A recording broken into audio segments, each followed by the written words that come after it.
so I made like, what was it, like 24 or 30 tacos. Tacos. And we realized that tacos are the best travel food. Yeah. Way better than sandwiches. Better than sandwiches. So all we do is take these little, they're what, corn masa. masa tortillas. They're just little street taco size. Yeah. Put some shredded cheese on there. Put some, we used ground beef with taco spice on it. And you just glue it together with the cheese and it's like good to go. Yeah. And we had like 30 of these things in a couple of Ziploc bags. We ate them all. The kids went crazy. Like we eat these things all the time. The kids love them. Yeah. But it was so much more convenient than a sandwich even because you weren't like dropping stuff all over the place. They were like small enough that you could have like 2 or 3 if you're hungry or just one for a snack if you needed. Mm-hmm. We were like, okay, tacos, these types of tacos for sure are the best travel food. I'm teaching our kids to cook. And one of the things I always teach them is cheese is food glue. Yeah.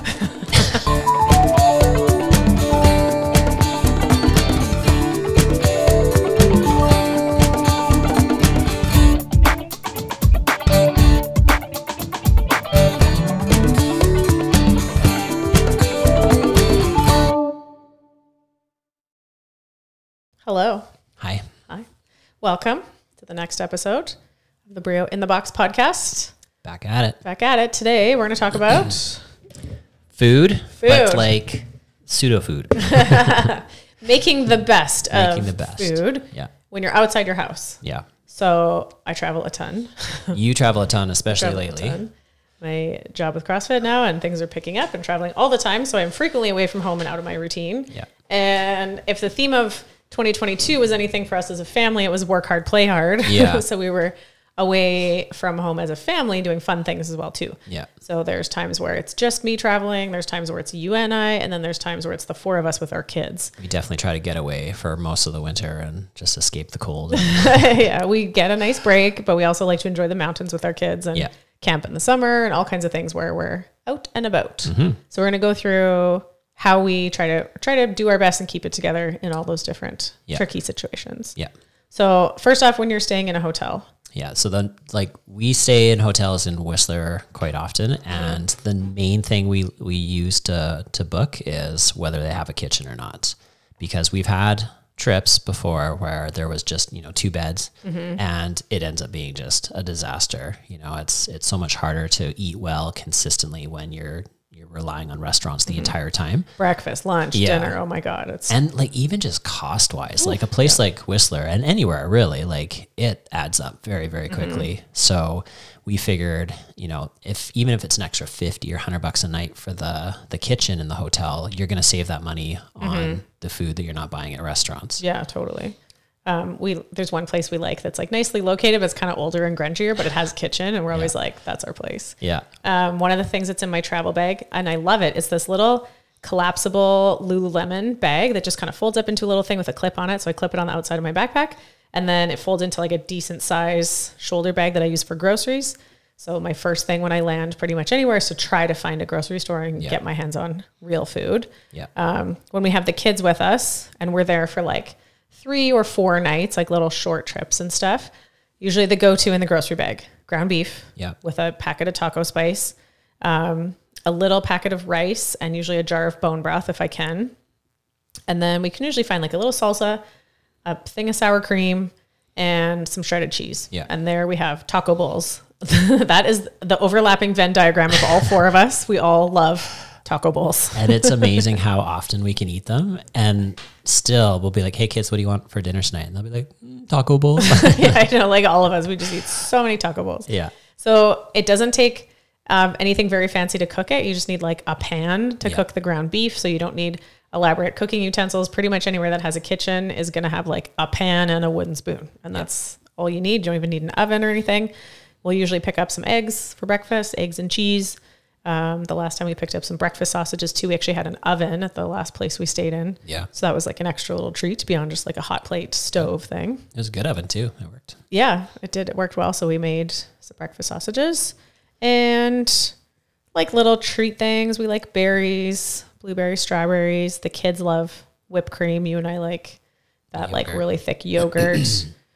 lately we've been all about this grain-free granola that I Yeah. found in BC, and I've found it a few other places. Yeah. That's like a little bit of crispy coconut, some nuts and seeds, like cinnamon or maple flavored or whatever. And so we make a little kind of dessert yogurt bowl. Yeah. I would say it's Yogurt, probably on the like, processed food side a little bit, but it's like better than most, It's mostly just nuts and seeds with like a little bit of like, No seed oils, just coconut oil. Yeah. And I just use it as a little garnish, like for some crunch on top. Yeah. But to have like, some fruit cut up with a little bit of yogurt and a little bit of that granola stuff on there, some peanut butter in there, like that's amazing. It's super tasty and it's way better than going and getting ice cream or, It really, that's like, it hits the spot for me. I Yeah. enjoy it as much as I enjoy ice cream. Yeah. One It's time very we went to the Rocky Mountain Chocolate Company for a little like after dinner treat or something like that. We're like, okay, kids, like you guys can each pick out a thing or two. And we all like pick out our stuff. And we go and I think, Dash got like a candy apple or something. And we got a few different types of chocolates and whatever. And we go and they like ring us through at the till and it was like $80. I think I want to say like $89. And then you and I walked by, I'm like, did we just spend $89 on chocolate? What It the was hell just ridiculous. happened? It wasn't $90 worth of chocolate. No, it it was like wasn't a that couple of things each. And it Yeah. was like just extravagantly expensive like, because it what was in did we just Whistler Village and it's, it's a big Rocky Canadian company. Woo. Yeah. It was hilarious. That was silly. Yeah. You don't need to do that. We're like, oh, it turns out each one of those chocolates is $8. Yeah. So speaking of saving money, cooking in the hotel room, Yeah. for sure. The kids love whipped cream with berries. Whipped cream and berries, like they're one of their favorite things. And so I will buy a little 1 cup of whipped cream, the little small things. And I travel with a coffee blender, Yeah. a little immersion milk frother, because I like to make my bulletproof coffee on the road. But it has a little whisk attachment, and so I can make small amounts of whipped cream with my little Yeah. blender thing in a bowl, or it actually works really well in a mug. So sometimes I'm making my own whipped cream in a hotel room. It gets everywhere. You have to make it in a mug. That's why I can't do it in a regular bowl, or it just sprays everywhere, as we learned. These Oops. poor people cleaning the hotel after we leave. Like, why is there whipped cream on the ceiling? I hope Not that's for whipped the cream. reason you think. We had our kids with us. Not for the reason you think. Oh my goodness. So then when we don't have a kitchen, or this happens to me more often when I'm Yeah. traveling to teach seminars, I will mostly always have a fridge in the room, but rarely a kitchen. Yeah. So then when I land on a Friday night, like I said, usually have a rental car. First thing I try to do is go hit a grocery store. But now I'm looking for things that are as close to real food as possible, but don't require any cooking, but I can put them in the fridge. In the deli section of decent grocery stores, usually I can find a little pot roast with like an au jus thing on the side. That's just like a big hunk of roast beef. That's my favorite. If I can find that. Second best is like a roasted chicken. Yeah. Every grocery store has the rotisserie chickens. And then some kind of fat to go with it. Usually you can find a decent guacamole in the deli as well. That's like pretty much just real ingredients, avocado with peppers, onions, basic stuff. And then, some carrots or whatever's looking good. Again, I'll do like blueberries or sometimes whipped cream or small things of yogurt if I can find ones that don't have sugar. But often the little single packaging ones are the worst. Yeah. They're low fat and super high sugar. So that doesn't always work out. Yeah. Where was I last? Victoria, I think I found at a grocery store a small container of this really thick grass-fed Greek yogurt, and it was super delicious. So this is one of my favorite things. I love poking around other grocery stores to the point that David knows if we're traveling and he's taking me into a new grocery store I've never been in, it's going to take 30 or 40 minutes because I'm going to be like, ooh, look at this. What's down this aisle? Ooh, I look at it. And he's like, can we please just pick up some food and go? And even Costco, if we're in a different city and you go to Costco, you have to look down every aisle and be like, it's just Costco. It's the same as everywhere else. It's not the same though. They carry at different ones. They carry all kinds of like local stuff and different things. And yeah, I love that. I don't know why. I love finding different new things. And some of them are delicious. Yeah. For sure. Sometimes nuts, but it's almost all of them are going to have seed oils on them. But if I can find some decent nuts or raw nuts, and then sometimes I'll pick up some RX bars if I want something just like quick in my backpack, like during the seminar, mostly fast all day during the seminars. We're just go, go, go. And I find I stay more mentally sharp to deliver my lectures and stuff that way. But sometimes just in case I like to have a little RX bar in the bag. Yeah. And a lot of little hotel rooms will have microwaves. Yeah. If they don't, I mean, whatever, you can eat stuff cold is fine. But often, even if they don't have it in the room, they'll have like a little cafe or a restaurant or something below that will have a microwave. So if you absolutely have to have your food warmed up, you can. But we just try to pick the convenient stuff that's easy to grab, and it's still actually meat. It's not just completely processed garbage. Oh, sometimes you can find a good soup. Oh yeah. And sometimes I'll do that. The microwave reminded me of that. But then one time I bought soup and I didn't have a microwave, and that was really sad. It was not good. What's it called? A bisque or something when it's cold soup? What's that stuff called? I don't remember. It's something like a gazpacho? fancy. Maybe. Gazpacho is a cold soup. Sure. Gazpacho. If I have a rotisserie chicken, and sometimes you can find a good like creamy Thai soup or something like that, then I'll add more chicken to it. Yeah. That's good sometimes too. Yeah. Okay, so we got the hotel plan. Yeah. Kitchen if you can. Fridge only if you have to. Try to hit the grocery store either way. Healthier for you, saves you lots of money versus eating in a grocery or eating in a restaurant. Yeah. So getting to the hotel, usually the traveling. Yeah, the traveling part is often a tough one, especially with kids. So we had a flight recently from Maui, and we were like, okay, we're gonna plan ahead and try to avoid the like garbage on the airplane or the garbage going to the airplane place. And we decided just to like use up a bunch of the food that we had in the hotel, or I guess at your condo. And so I made like, what was it, like 24 or 30 tacos. Tacos. And we realized that tacos are the best travel food. Yeah. Way better than sandwiches. Better than sandwiches. So all we do is take these little, they're what, corn masa. Masa tortillas. Yeah. They're just little street taco size. Yeah. Put some shredded cheese on there, put some, we used ground beef with taco spice on it, and you just glue it together with the cheese and it's like good to go. Yeah. And we had like 30 of these things in a couple of Ziploc bags. We ate them all. The kids went crazy. Like we eat these things all the time. The kids love them. Yeah. But it was so much more convenient than a sandwich even, because you weren't like dropping stuff all over the place. They were like small enough that you could have like 2 or 3 if you're hungry, or just one for a snack if you needed. And we were like, okay, tacos, these types of tacos for sure are the best travel food. I'm teaching our kids to cook. And one of the things I always teach them is cheese is food glue. Yeah. So teaching them how to make tacos, you got to have enough cheese in the whole thing because it's going to glue it together. It's going to glue the meat in, right? Yeah. They were great. Yeah. We also made a whole bunch of protein pancakes to go along with them. Yeah. David had an entire Tupperware taking up most of his backpack of like 50 protein pancakes. I made a triple batch. Yeah. When we went to Whistler last, I made a triple batch of our protein pancakes that we do. Yeah. And yeah, they're just like, they're not the type of thing you're going to make in the hotel room, but you can make them ahead of time and have them ready to go and bring them with you. And like, they're easy on the plane. Yeah. They're tasty on their own, or you can put peanut butter on them or dip them in whipped cream or whatever. Yeah. It's the basic Brio Plus protein recipe. I believe it's crossfitbrio.com/protein pancakes is the recipe. Yeah. Super simple. Eggs, nut butter, protein powder. You can make them a variety of different ways with either applesauce or pumpkin or a mushed up banana, depending on the flavor you want. Yeah. And then baking powder and fry them up, and they're awesome. Easy peasy. Easy peasy. So yeah, try to be prepared, I guess would be the message there. The hardest thing to find when traveling is protein. Yeah. I was sitting in an airport yesterday. Well, I don't know where it was, Toronto. And I was writing a post for one of my classes about the ubiquity of processed food and how it's just everywhere. And I was like, I'm sitting in an airport right now and I'm literally surrounded by nothing but hyper palatable processed food-like substances everywhere. So then when you're in those situations, it's like your little hunter-gatherer instincts have to click on, and you're like scanning the environment for what's actually edible and what's actually food and what's actually going to like give you the nutrition that you need. And it's a challenge. Yeah. You're picking through a lot of stuff that is slow poison, where out in the wild, it would have been fast poison. But now what we have is an abundance of slow poison. And even just the like satiety of it all, if you just grab a bag of M&Ms, like that's not to fill you up. That's not going to make you feel less hungry. You're going to feel twice as hungry shortly afterwards. It's just like something sweet that you enjoy. Those are hunger calories. Yeah. You're eating hunger. Yeah. If you're actually traveling and you're trying to like keep it together, like you're better off fasting than you are having something like that for a snack, or like a Nutri-Grain bar or something where it's like zero protein and just a bunch of like empty carbs. Like you're only going to feel worse afterwards. So yeah, the ability to fast is like a superpower. I'm glad you brought that up.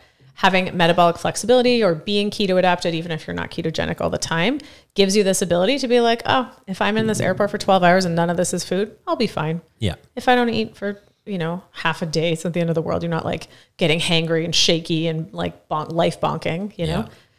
So that's a superpower in itself. Just go, hey, it's a travel day. I'm going to fast, which is actually great for your immune system when you're traveling and you're maybe exposed to more germs. eating sugar is the worst possible thing you could do. It lowers your immune system, decreases your white blood cell count for 4 hours after the ingestion of sugar. So if you don't want to get sick when you travel, don't eat that shit. Yeah. One of my go-tos all the time, but especially in an airport, is Starbucks, because there's almost always a Starbucks, and the Starbucks bacon and Gruyere egg bites. Those things I feel like are the closest you're going to find to real food in like a fast food situation. Yeah. So 2 little egg bites, little circle things, is 20 grams of protein. It's eggs and cheese and bacon. 5 grams of carbs, so not bad for the 2 of them, and then 24 grams of fat. So it's like pretty darn keto right there. Sometimes I'll get 2 orders, so it's 40 grams of protein. And they taste really good. They taste really good, and they're not crazy expensive. They're like $6 or $7 depending on. So I feel like that's the best. I eat a lot of those. Yeah, for sure. On the road, it's always a go-to where I'm like, well, if nothing else is food, get a little Americano and a couple egg bites, and that'll keep me going, get me some protein. Yeah, no sugar in the coffee. No, yeah, of course, no sugar. There's and there's pretty much a Starbucks in like every restaurant or in every airport nowadays. So it's pretty easy to find. I haven't been in an airport that doesn't have a Starbucks in a long time. Okay, that brings us to restaurants. So let's say we're eating out. Let's start with a nice restaurant, because that, often you're out traveling and you're on vacation or you're whatever, you're going to business meetings or something. Yeah. Chances are you're going to go to a decent restaurant. Yeah. Those ones are usually pretty easy. That's actually, super easy to do. People are like, what do I order in a restaurant? I was like, well, that's the simplest. It's like steak and veggies. That's easy. Yeah. You don't even have to look like a weirdo for ordering that, right? You're not ordering some special. Can you do this and put the sauce on the side and make it this way and no oil, whatever. You're just like, I'll have a steak and whatever's your seasonal vegetables. Yeah. If you worked out that day, maybe you throw a little rice in there. Usually some kind of rice pilaf or something is going to be fine. We eat a lot of red meat at home. So then sometimes when I'm in a restaurant, I'm like, well, sometimes I want to eat something different. And I'll usually try to order something that we don't cook a ton of at home. Yeah. So something like fish, especially if I know I am going to eat something that has some seed oils in it. So I was in Ottawa a couple of days ago. We went out for dinner. Some of the appetizers, I think we had a little crab cake thing. It for sure was cooked in some seed oils. Had a couple bites. So then for the dinner, you try to order something that has some omega-3s. So seed oils are very high in omega-6. You do need some omega-6. It's fine, but they're supposed to be in a balance with omega-3s. Yeah. So then at least I try to keep the ratio closer by ordering like an ahi tuna stack or a piece of salmon or a piece of cod or something seafoody that's going to have some omega-3s as well. Right. Plus it's just a nice change of pace from eating steak all the time. And I don't think many people feel like they're, missing out if they're having a nice steak at a restaurant or a nice salmon or whatever. Like it's good, right? Like that's a treat. Yeah. So that's relatively easy in pretty much any nice restaurant, easy to do. You're going to try to avoid anything that says like crispy or breaded or fried. So like even things that are keto in the sense that they're low carb, like chicken wings are full of seed oils. Not ideal. And like bad seed oils, like heated and cooled and heated and cooled, like weeks old seed oils, like deep fryer is the worst. So you're going to try to avoid like pasta or dishes that are heavy on the carbs, like noodles or rice or whatever that are low in the protein. You're going to try to find like the biggest chunk of protein that you can. Yep. So then like a tier down from a decent restaurant, you're at like a pub, like a, kind of burger joint pub food. Yeah. Navigating pub food where maybe there isn't a steak on the menu, there isn't salmon on the menu. And if there is, it's maybe questionable. Maybe you don't eat the salmon at a pub. I don't know. That one's also pretty easy. You get a burger, no bun, and I try to add extra protein, whatever's available. So an extra patty, if that's a thing. Sometimes you can add a bacon or a fried egg. I love burger and fried egg. Yeah. Little avocado for some extra fat. Yeah. Avoid any like the seed oil, like mayo saucy dressing. But even if you have a little bit on there, it's like not the end of the world, right? Yeah. So if you can do like 2 patties with like bacon and fried eggs and some guacamole or something on there, like again, I feel like that's amazing. Also delicious. That's super tasty. No fries, of course. Anything that's in the deep fryer. Often they'll offer like, oh, do you want a salad instead? I'm like, nah. I don't really fuck with leaves very often. Homie don't play that. Homie don't eat leaves. Homie don't play leaves. But if you do play leaves and you like salad and stuff, that's fine. The only real problem is the dressing. Yeah. So if you can get like an oil and vinegar or something, that's ideal. And even like good luck knowing for sure if that's actually olive oil or if it's been adulterated with soybean oil. It probably has, to be honest. Yeah. So it's the dressing that's the problem there. I will say I did have a salad at a burger joint in Victoria recently. Yeah. That I don't think it had any dressing on it. It was just a little bit of greens, but then it was like goat cheese and pecans and strawberries. And it was actually really delicious. That was a weird, but like very tasty combo. Yeah. One of the salads I really like that I only ever get like once or twice a year, usually when we go to this one restaurant in Maui because they do it the best, but it's like a caprese salad where it's just like bufala mozzarella cheese and sliced tomatoes, and they put like olive oil and balsamic stuff on there, and that's super delicious. Yeah. Something like that is actually pretty and good. That's like no leaves. No, well, there's basil, I guess. Garnish. There's a little green garnish. That's about it. Yeah. And then fast food. Okay. Yeah. So like your quick meal, it's barely even a sit down restaurant, making the best of it there. Yeah. You're on the road, you're driving, I need some food. We're actually just talking about this at the gym today. Like a burger is not the worst thing in the world. Like even with the bun. Even if you ate the bun, try to get double or even some of them that are little get like triple patty. So again, you're always looking for the protein. Where can I get enough protein to make me feel full? Yeah. If you eat a big bun and one little skinny sad patty, you're going to feel hungry. But if you're going to eat the bun anyway, but you eat 3 patties, at least you're not going to feel hungry in an hour. Yeah. That's why I'll always go to a place like A&W or Wendy's. It's like you can see the meat. It's like big slices of meat in there. You can do a double or even a triple. Atlas the other day asked if he could get a triple. I was like, oh, that's my boy. But if you go to a place like McDonald's and get a Big Mac, it's like these 2 teeny skinny little like patties. And then they throw extra bread in there, you know? Yeah. You're going to be way more satiated if you get a big, like, greasy burger. Yeah.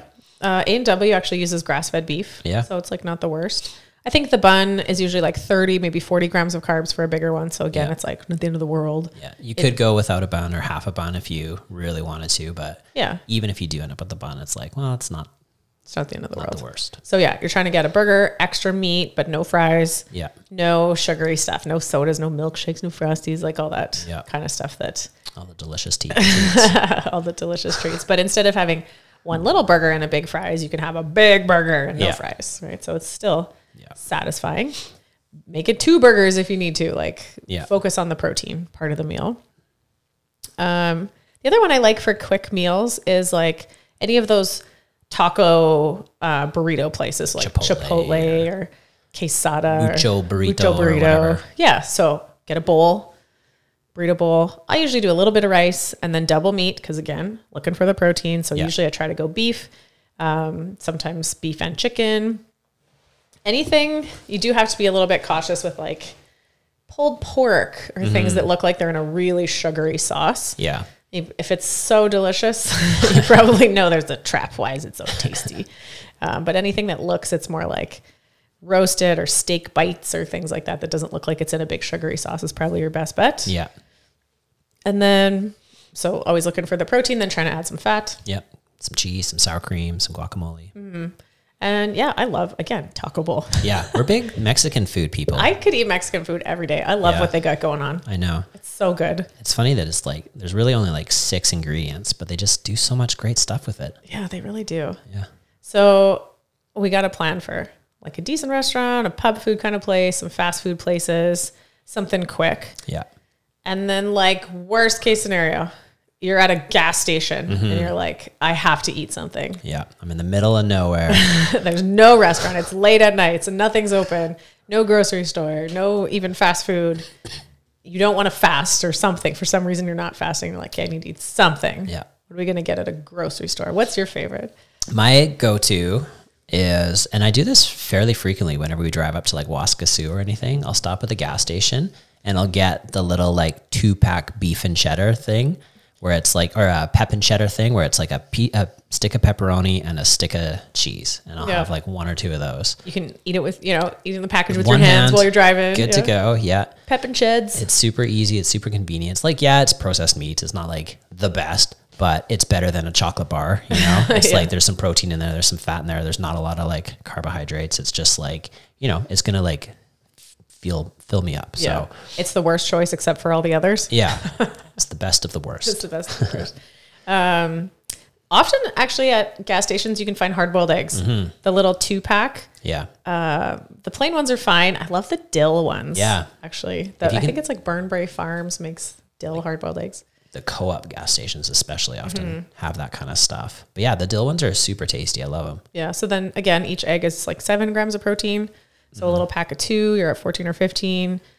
2 packs of those, maybe 4 eggs. Yeah, that's a... if we're always looking for like our baseline is about 30 grams of protein per meal. Yeah. If you're going to eat anything, make sure it has 30 grams of protein. A few hard-boiled eggs, that'll do it. Or some gas stations will have the like big jar of pickled eggs from the 1950s. It's been that same brine solution they've been using for the last 50 years. Get some of those in you.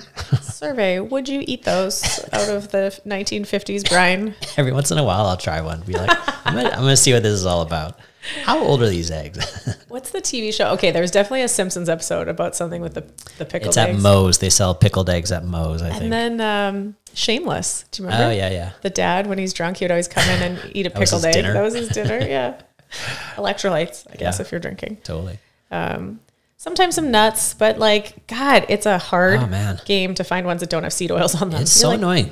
Yeah. It's like whenever it says roasted, that's what it means. They like covered in oil and they... Cashews and safflower oil, Yeah. peanuts and sunflower oil. You're like, fuck. Yeah, just nuts, man. It's fine. Sometimes you can find almonds Yeah. that aren't roasted with other fats or whatever. That's the worst.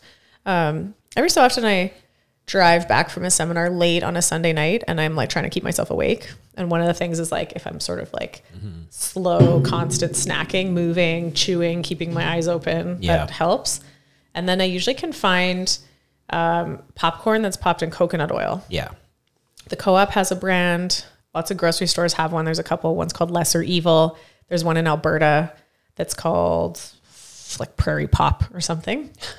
Sounds about right. It sounds about something like that. It's in Alberta. So if I'm like leaving Red Deer and driving to Saskatoon, that's often the one I'm doing late on Sunday nights. Yeah.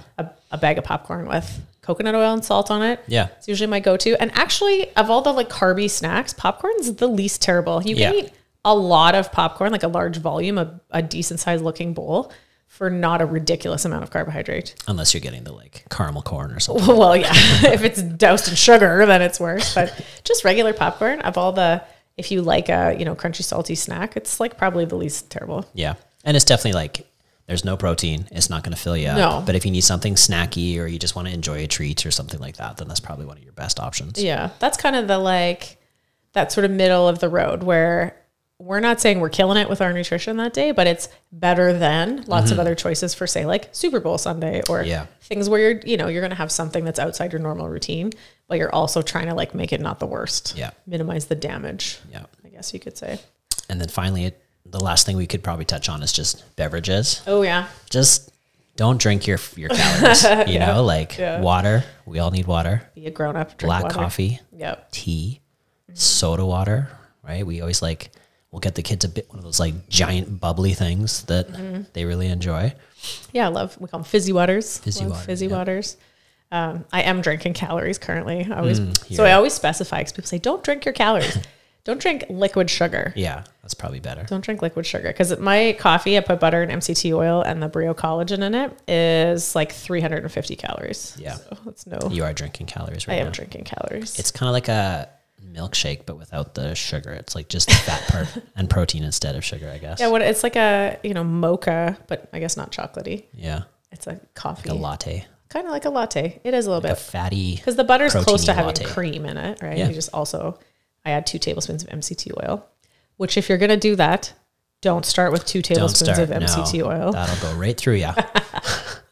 You'll learn that lesson the hard way. Don't do that. You gotta titrate up. Yeah. If you're not used to eating or drinking a lot of fat, you have to allow your digestive system time to adapt. Yeah. In your digestive enzymes and your gut bacteria and all that kind of stuff so that you can digest it properly. Yeah. I don't do bulletproof every day. If it's like a travel day or something, I will for sure. Because it'll help it'll make it so I need less food throughout the day. Yeah. But I find for me, I prefer to actually eat my food. And so if I have my bulletproof in the morning, that's kind of like taking away from food I can have later. So I would just rather eat more later, but definitely on a travel day or a day where I want to try to increase a fast duration or something, I'll do a bulletproof. Yeah. It's kind of, it's like a fat fast, they'll call it. So it's like Yeah. a form of low insulin fasting, but when you're not actually trying to burn your own body fat because you're at your body weight, you're not trying to lose weight. Yeah. So it's the equivalent of burning basically animal fat, but it's coming from the outside instead of the inside. Yeah. If that makes sense. So I do Bulletproof pretty much every day. Yeah, you do. At home, at work. You don't even like coffee without Bulletproof. Like you. No, I've never in my life drank a cup of black coffee or coffee at all. I started drinking coffee when I started experimenting with Bulletproof. It's the only way I've ever done it. Yeah. And that was after Dash was born. So I was like 33 before I started drinking coffee at all. Mm-hmm. And I guess now I'm hooked on it, but 1 cup a day and I blend my stuff into it and that's it. So when you're on the road, the goal, find protein, animal protein as best you can. Avoid seed oils as best you can. Yeah. If you know you cannot avoid seed oils, try to eat some fish. Try to find a piece of salmon or something like that. Try to find a random piece of salmon out there somewhere. Just go find a stream and like a bear, just grab it. It's like fresh sushi. You could do that. You could actually do that. Actually, I mean, we didn't talk about a sushi restaurant. Yeah. But I mean, I love sushi rolls and stuff. The rice obviously is carby. What makes it sticky rice is there's sugar in it. Yeah. If you can do sashimi, like that's perfect, you know? So yeah, even if I'm going to have a few rolls, I've really been into like salmon sashimi lately. It's so buttery. It just like melts in your mouth. It's called Toro salmon. Toro salmon, yeah. It's like the fattier type of salmon. It's super, it's like a little fish butter thing in there. Yeah. So then again, increasing the omega-3s because you're probably in contact with some seed oils somewhere and something that came out of a sushi restaurant. Mm-hmm. Higher protein. So you're eating more of the protein salmon, less of the starchy, sugary rice. Yeah. But then still have a few bites of rolls. It's not the end of the world. Yeah.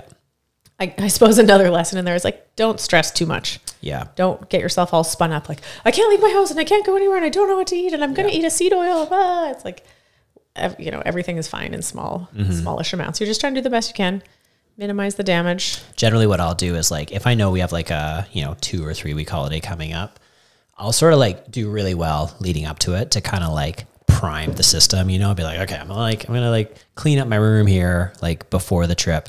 And then often on the travel day, I'll be a little bit more relaxed about everything just because I'm like, well, there's only so much available. If we weren't able to bring stuff with us or whatever, it's like, okay, my travel day is going to be a bit of a wash, but I'm not going to let it get out of hand. Mm-hmm. And then if I want to enjoy the trip, I want to like have some times where I go out and I, have some wine or I like have an appetizer that I really enjoy and stuff. It's like, you don't have to like all or nothing, right? Yeah. You can be like, okay, 1 day a week, I'm going to like just enjoy a good restaurant and I'm going to like treat myself and I'm on holidays. I'm going to have some fun and do what I got to do. It's only when you're like, well, I'm on holidays. So for the next 2 weeks, I'm just going to go like bananas. That's when you like gain that like 10 or 15 pounds and you get home and you're like, crap, that's not good. Yeah, well, we call that borrowing fun from the future. Exactly. It's like, well, you can do that, but then when you get home, you have some unfun times to just balance it out. So generally, if I do have one of those fun days, the next day I'll try to do like an extended fast. Like I maybe won't eat until 3 or 4 or 5 in the evening instead of having my first meal at noon or so, like I usually do. You just kind of like take and give, and just try to make the best of it so that it's not like all out. Yeah. I was talking to someone in the gym the other day that just came back from, I think it was a week, all inclusive. And they were like, I gained 1 pound a day. Yep. And I was like, oh, okay, well, got a little work ahead of you for a few weeks to undo that. But I hope you enjoyed yourself. Like that's why once a year, maybe. That's why a 7-day all inclusive is way better than a 14-day all inclusive. You can't do that for 14 days. Man. I can't imagine. Yeah. Out of control. So do the best you can. Yeah. And trust me, I understand. Yep. I'm on the road. What I do the math? I was away from home, sleeping not in my own bed 105 nights in 2022. So that's 30% of the year I was away from home. That's a lot. Yeah, I will say I did a reasonably successful job of keeping it together. You didn't gain 1 pound a day on those days? I did not gain. I gained 0 pounds. I'm exactly the same. I'm always the same. Yeah. But it's because I kind of know the basic strategies of how to do it and just keep it roughly on track. Yep. Yeah. Follow the protein. Yeah, find the protein, minimize the processed food. Yep. Skip the sugary everything, and do your best. Cool. All right, good luck, guys. See you guys. See ya.